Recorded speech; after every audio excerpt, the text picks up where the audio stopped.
pagi-pagi untuk bertemu dengan Saul. Tetapi diberitahukanlah kepada Samuel demikian, Saul telah ke Karmel tadi dan telah didirikannya baginya suatu tanda peringatan. Kemudian ia balik dan mengambil jurusan ke Gilgal. Ayat yang ke-13, ketika Samuel sampai kepada Saul, berkatalah Saul kepadanya, diberkatilah kiranya engkau oleh Tuhan. Aku telah melaksanakan firman Tuhan.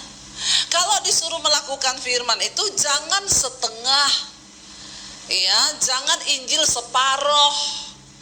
Banyak orang Kristen tuh sekarang ambil yang separohnya aja. Ya, pasti Tuhan memberkati engkau, pasti Tuhan, ya, ada yang bilang gini, ada hamba Tuhan bilang gini, saudara, jangan sedih sebab Tuhan Yesus ada di pihak kita orang berdosa. Lalu orang-orang berdosa senang berkata yes. Jadi kita mau hidup dalam persinahan, kita mau hidup dalam apa, Yesus di pihak kita. Saya komen di sana, tambahin, di pihak orang berdosa yang mau bertobat. Kalau kamu gak mau bertobat ya binasa. Jangan ambil firman tuh sepotong-sepotong. Ya, mintalah apa saja engkau kehendaki, maka Tuhan pasti akan memberikannya. Ayat di depannya, jadi kalau engkau tinggal di dalamku dan firmanku tinggal di dalammu, maka mintalah apa saja, Tuhan akan memberikan. Tapi syaratnya tinggal di dalamku dan firmanku ada di dalam kamu. Maka mintalah apa saja, itu baru ada terusannya. Alkitab firman Tuhan itu selalu ada sebab dan akibat. Ya, Saul berkata dengan pede, siap, aku sudah melakukan firman. Dia sudah melakukan firman yang mana? Yang Tuhan suruh, majulah, tumpaslah orang Amalek, berperanglah. Tapi yang belakangnya Tuhan bilang, tumpas habis, jangan ada yang disisakan, itu dia tidak lakukan. Kalau hari ini kita dipanggil oleh Tuhan untuk menjadi orang percaya, jangan setengah-setengah jadi orang Kristen. Ya, engkau jadi orang Kristen total semuanya. Tuhan suruh mengampuni, ampuni. Jangan kau bilang, gak bisa Tuhan tuh terlalu sakit. Kalau soal perpuluhan sih saya taat ya. Tapi soal mengampuni, aduh tunggu dulu ya. Gak ada Tuhan begitu. Engkau taat 100%. Supaya jangan seperti Saul, dia berkata kepada Samuel dengan pedenya, ya aku sudah melaksanakan firman Tuhan, ayat 14. Tetapi kata Samuel, kalau begitu, apakah bunyi kambing domba yang sampai ke telingaku ini dan bunyi lembu-lembu yang kudengar itu? Karena ada suara lembu yang dia bawa jadi jarahan. Jawab Saul, semuanya itu dibawa daripada orang Amalek, sebab ya rakyat menyelamatkan kambing domba dan lembu-lembu yang terbaik dengan maksud untuk apa? Mempersembahkan korban kepada Tuhan Allahmu, tetapi selebihnya kami tumpas. Ini Saul ini kurang ajar, saudara. Sudah salah pakai alasan lagi. Kenapa kami ambil itu kambing domba, untuk apa? Kami mau persembahkan korban. Alasannya rohani sekali ya. Rohani, banyak hari-hari ini orang tuh pakai alasan rohani, padahal roh halus. Ya, jangan mau pakai alasan rohani padahal roh halus. Ya, hati-hati. Nggak ada ibu-ibu datang sama saya, Bu, suami saya selingkuh sama janda. Saya suruh dia putus. Dia bilang gini, kamu tahu Alkitab nggak? Yesus berkata, kita ini harus memperhatikan janda-janda, mengasihi janda-janda. Ya, saya bilang, oh luar biasa. Nanti kalau saya tinggalin dia, siapa yang kasih makan dia sama anaknya? Berarti kamu tuh nggak punya kasih.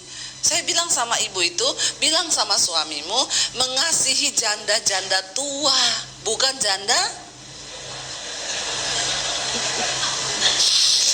Mengasihi janda tua itu ibadah, mengasihi janda muda itu nafsu. Hati-hati. Ya, pakai ayat lagi ngomong begitu. Hati-hati loh ya, bertobat. Seringkali kita pakai alasan-alasan yang kelihatannya rohani untuk membela diri, tapi Tuhan tahu niat di dalam hati yang paling dalam. Ya, jangan bermain-main dengan Tuhan. Saul bilang, rakyat mengambil itu karena kami akan mempersembahkan korban bagi Tuhan. Ya, jangan main-main dengan alasan-alasan yang kelihatannya rohani, padahal itu tidak. Ayat 16, lalu berkatalah Samuel kepada Saul, sudahlah, aku akan memberitahukan kepadamu apa yang difirmankan Tuhan kepadaku tadi malam. Kata Saul kepadanya, katakanlah. Ayat 17, sesudah itu berkatalah Samuel, bukankah engkau, walaupun engkau kecil pada pemandanganmu sendiri, telah menjadi kepala atas suku-suku Israel, dan bukankah Tuhan telah mengurapi engkau menjadi raja atas Israel? Kita tahu ketika Saul dipanggil, Saul berasal dari suku Benyamin, yang terkecil dari semua suku di atas bangsa Israel. Bahkan ketika dia ditunjuk, dia bilang, siapa aku? Aku ini hanya orang yang terkecil dari suku Israel, suku Benyamin. Makanya Samuel mengingatkan lagi, bukankah walaupun engkau kecil pada pemandanganmu sendiri, telah menjadi kepala atas suku-suku Israel, dan bukankah Tuhan telah mengurapi engkau menjadi raja atas Israel? Ayat 18, Tuhan telah menyuruh engkau pergi dengan pesan, pergilah, tumpaslah orang-orang berdosa itu, yakni orang Amalek, berperanglah melawan mereka sampai engkau membinasakan mereka. Mengapa engkau tidak mendengarkan suara Tuhan? Mengapa engkau mengambil jarahan dan melakukan apa yang jahat di mata Tuhan? Jadi Tuhan itu menilai hati. Saul itu tertarik dengan lembu-lembu yang tambun. Ketika kita ini, ya, kepentingan diri kita membuat kita ini akhirnya melanggar firman Tuhan, itu sangat berbahaya Bapak Ibu. Apapun itu, kita ini harus mati bagi diri kita supaya kehendak Tuhan bisa terjadi di dalam hidup kita. Itu yang harus kita kerjakan. Lalu kata Saul kepada Samuel, lihat bersama apa alasannya. Aku memang mendengarkan suara Tuhan dan mengikuti jalan yang telah disuruh Tuhan kepadaku, dan aku membawa Agag, raja orang Amalek. Tetapi orang Amalek itu sendiri telah kutumpas, tapi rajanya enggak, dibawa sama dia. Ya, ayat 21, lihat alasannya Saul. Tetapi rakyat mengambil dari jarahan itu kambing, domba, dan lembu-lembu yang terbaik dari yang dikhususkan untuk ditumpas itu, untuk mempersembahkan korban kepada Tuhan Allahmu di Gilgal. Tetapi jawab Samuel, di sana Samuel berkata begini. Baca bersama ayat 22, 1, 2, 3. Tetapi jawab Samuel, apakah Tuhan itu berkenan kepada korban bakaran dan korban sembelihan sama seperti kepada mendengarkan suara Tuhan? Sesungguhnya mendengarkan lebih baik daripada korban sembelihan, memperhatikan lebih baik daripada lemak domba-domba jantan. Tuhan tidak tertarik dengan persembahan korban yang diberi dengan dasar hati yang tidak taat. Kita harus memberi yang terbaik bagi Tuhan. Tapi kalau pemberianmu tidak didasari oleh hidup yang benar di dalam ketaatan kepada Tuhan, maaf, gak ada dampak apa-apa. Banyak orang berpikir waktu dia kasih uang buat pelayanan, dia kasih uang buat gereja, oh itu sudah yang terbaik. Makanya dia buat dosa apa aja sudah aman. Maaf saudara, apapun yang kau lakukan di dalam pelayanan kekristenan tidak akan berdampak apa-apa tanpa ketaatan mendengar suara Tuhan. Amin. Biar semua yang kita lakukan itu berdasarkan ketaatan, mendengar suara Tuhan. Sekalipun rasanya itu sakit bagi daging kita, tapi kita mau taat. Ya, walaupun sakit, aku mau taat Tuhan. Aku mau setia Tuhan di dalam segala hal. Ya, apa yang menyakitkan, mari kita belajar mempersembahkan itu, asal itu menyenangkan hati Tuhan. Ingat baik-baik, ini adalah ayat yang keras. Sesungguhnya mendengarkan itu lebih baik daripada korban sembelihan, memperhatikan itu lebih baik daripada domba-domba jantan, daripada lemak. Ya, karena Saul berpikir, ya kalau dia membawa domba-domba yang gemuk buat Tuhan, Tuhan akan senang. Tidak ada yang lebih menyenangkan hati Tuhan. Persembahan apapun tidak bisa engkau gantikan. Ya, persembahan tubuh itu yang terbaik bagi Tuhan. Persembahan hidup kita ini loh yang terbaik bagi Tuhan. Ya maaf, engkau mau beri perpuluhan berapa banyak pun, kalau hidupmu tidak bertobat, Tuhan tidak tertarik Bapak Ibu. Inilah yang harus kita ajarkan benar sama jemaat. Kadang gembala, pendeta itu cuma mengajarkan, ya beri perpuluhan, beri ini, tapi yang ini tidak diajarkan. Ya makanya banyak jemaat yang binasa. Dia kasih perpuluhan banyak, dia kasih uang banyak ke gereja, tapi hidupnya nggak bertobat, selingkuhnya jalan terus. Ya dosanya jalan terus. Buat apa? Hari ini Tuhan mengingatkan kita, sesungguhnya mendengar lebih baik daripada korban sembelihan. Ketaatan melakukan kehendak Bapa, itu goal dari kehidupan kekristenan kita. Katakan amin. Jangan pernah engkau tukarkan apapun. Ya, karena ketaatanmu itu yang Tuhan mau. Ayat 23 di sana dikatakan, sebab pendurhakaan adalah sama seperti dosa bertenung, dan kedegilan atau kekerasan hati adalah sama seperti menyembah berhala dan terafim. Karena engkau telah menolak firman Tuhan, maka ia telah menolak engkau sebagai raja. Bayangkan Bapak Ibu, ya kita lihat tidak main-main. Tuhan berkata, akhirnya Saul ditolak Tuhan sebagai raja. Saat itu juga ketika kita ini melakukan dosa, dikatakan di sana pendurhakaan, orang yang durhaka dan orang yang hidup dalam kedegilan itu hatinya keras, nggak mau bertobat, itu dosanya sama dengan dosa bertenung, dan itu sama dengan penyembahan berhala. Makanya seringkali kita pikir, wah yang berdosa itu orang yang ikut dukun-dukun, oh yang berdosa itu orang yang percaya sama kuasa gelap. No, waktu engkau keras hati, engkau tidak taat kepada firman Tuhan, dosanya itu sama bobotnya di hadapan Tuhan dengan pertenungan, dengan penyembahan berhala.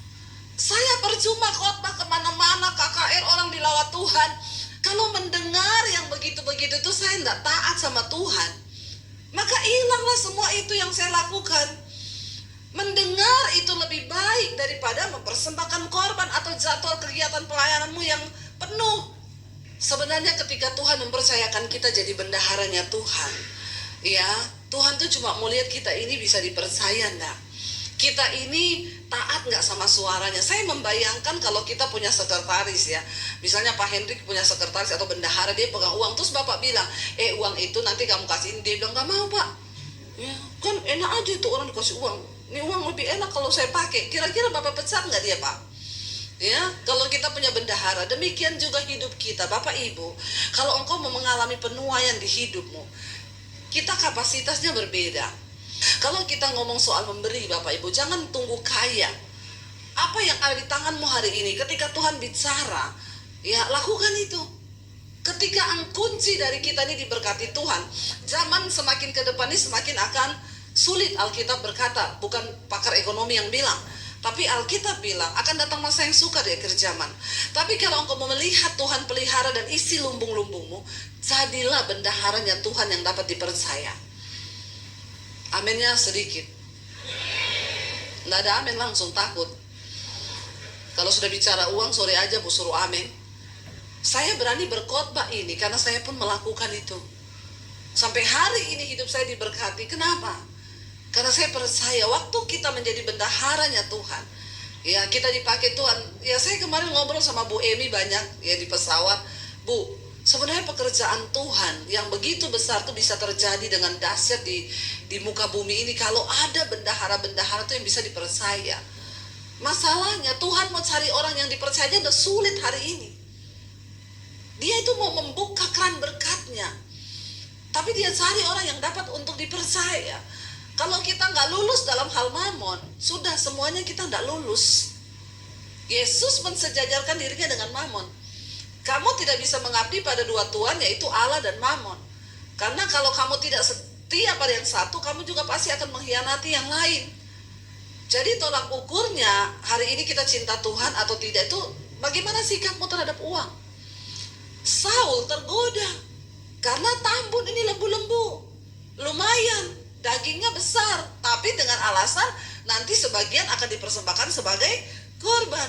Tuhan marah saat itu, ya, dan Tuhan bilang itu dosanya sama seperti dosa bertenung. Waktu dirimu terikat dengan cinta uang, itu berhala, Bapak Ibu. Jangan engkau pikir berhala itu hanya engkau sembah patung. Enggak, itu berhala. Lalu dikatakan di sana, karena engkau telah menolak Tuhan dan firman-Nya, maka ia juga telah menolak engkau sebagai raja. Lalu ayat 24, berkatalah Saul kepada Samuel, aku telah berdosa sebab Tuhan telah kulangkahi titah Tuhan dan juga perkataanmu. Tetapi aku takut kepada rakyat, karena itu aku mengabulkan permintaan mereka. Ini Saul ini memang orang yang banyak alasan. Orang itu kalau ditegur banyak alasan tuh udah pasti nggak benar. Ya udahlah, kalau ditegur ngomong salah aja. Yang pertama kan mau persembahkan korban untuk Tuhan. Yang kedua, soalnya saya didesak rakyat. Saya takut nanti kalau rakyat nanti ngomong begini. Ya orang kalau disalahin atau ditegur banyak alasan, udah pasti 100% dia tuh salah. Memang benar salah. Ya kalau memang dia benar ya sudahlah, ngakui aja, aku minta ampun, aku minta maaf, ya ini memang salahku. Nunjuk orang lain lagi. Ini gara-gara rakyat, saya juga tidak bisa menolak permintaan mereka, sebab nanti saya takut kalau mereka tidak mendukung saya dan lain sebagainya. Ayat 25, maka sekarang dia bilang, ampunilah kiranya dosaku. Lalu dia bujuk Samuel, kembalilah bersama-sama dengan aku, maka aku akan sujud menyembah kepada Tuhan. Niatnya apa? Bukan karena bertobat, dia takut kehilangan ya jabatannya sebagai raja. Makanya dia bilang, Samuel ikut dengan aku. Tetapi jawab Samuel kepada Saul, aku tidak akan kembali bersama-sama dengan engkau, sebab engkau telah menolak firman Tuhan. Sebab itu Tuhan telah menolak engkau. Siapa yang menolak firman Tuhan, maka Tuhan juga akan menolak engkau. Inti dari kekristenan itu adalah kita taat melakukan firman Tuhan. Jangan menolak firman Tuhan.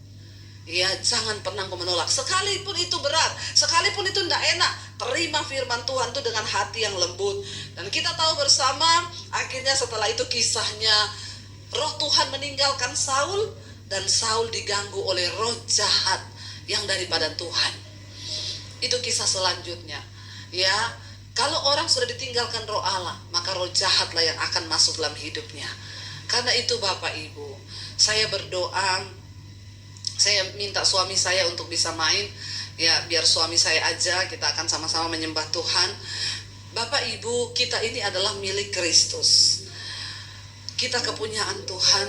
Biar kita mau berkata hari ini, Tuhan, kami mau belajar mati untuk diri kami sendiri supaya kehendak Tuhan itu terjadi. Kita mau bilang di hadapan Tuhan, sebab aku ini milik-Mu Tuhan. Saya kalau nyanyi lagu ini, saya selalu meneteskan air mata. Karena saya tahu betapa berat untuk menyerahkan hidup sungguh-sungguh pada Tuhan itu tidak gampang. Ada air mata yang tertumpah, ada harga yang harus dibayar, ada ego yang harus dikikis, ada kedagingan yang harus dimatikan.